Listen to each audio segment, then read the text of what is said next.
Beans சாப்பிட்டு வந்தால் அதில் உள்ள ஃப்ளேவோனாய்டுகள் புற்றுநோயை உண்டாக்கும் செல்களின் வளர்ச்சியை தடுத்து புற்றுநோய் வருவதற்கான வாய்ப்பை தடுக்கும். இரத்தத்தில் உள்ள சர்க்கரையின் அளவை கட்டுப்பாட்டுடன் வைப்பதற்கு பீன்ஸ் பெரிதும் உதவியாக இருக்கும். ஏனெனில் அதில் உள்ள கார்போஹைட்ரேட் மெதுவாக கரைவதால் அது இரத்தத்தில் அளவுக்கு அதிகமாக சர்க்கரை சேர்வதை தடுக்கும். இதய நோயாளிகள் இயற்கையான பழங்கள் காய்கறிகள் அதிகம் எடுத்துக்கொள்வது நல்லது.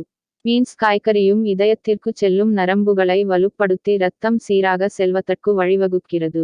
இதயம் ஆரோக்கியமாக இருக்கும். பீன்ஸில் ஆன்டி ஆக்சிடென்ட்டுகள், புரோட்டீன், நார்ச்சத்து, காம்ப்ளக்ஸ் கார்போஹைட்ரேட், வைட்டமின்கள் மற்றும் கனிமச் சத்துக்களான பொட்டாசியம், ஃபோலேட், காப்பர், இரும்புச்சத்து, மாங்கனீஸ், பாஸ்பரஸ் மற்றும் மக்னீசியம் இருப்பதால் இது உடலில் ஊட்டச்சத்து குறைபாடு ஏற்படுவதை தடுத்து உடலை ஆரோக்கியமாக வைத்துக் கொள்ள உதவும். இதயத்திற்கு சிறந்தது.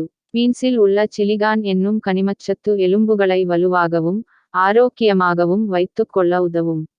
மேலும் மற்ற காய்கறிகளை விட இந்த காய்கறியில் உள்ள சிலிகான் எளிதில் உறிஞ்சப்படுவதோடு செரிமானமும் அடையும். சிலருக்கு கோதுமை, பார்லி போன்ற தானியங்களில் உள்ள குளுட்டனால் அலர்ஜி ஏற்படலாம். அத்தகையவர்கள் தானியங்களுக்கு பதிலாக பீன்ஸ் சாப்பிட்டால் தானியங்களால் கிடைக்கக்கூடிய சத்துக்களை பீன்ஸ் மூலம் பெறலாம். எலும்புகளை ஆரோக்கியமாக வைத்துக் கொள்ளும் கால்சியம் சத்து சிறிதளவு பீன்ஸில் இருப்பதால் இது எலும்புகளை பாதுகாக்கும். பச்சை பீன்ஸில் உள்ள கரோட்டினாய்டுகள் சருமத்தின் தரத்தை அதிகரித்து முதுமையை எதிர்த்து போராடும்.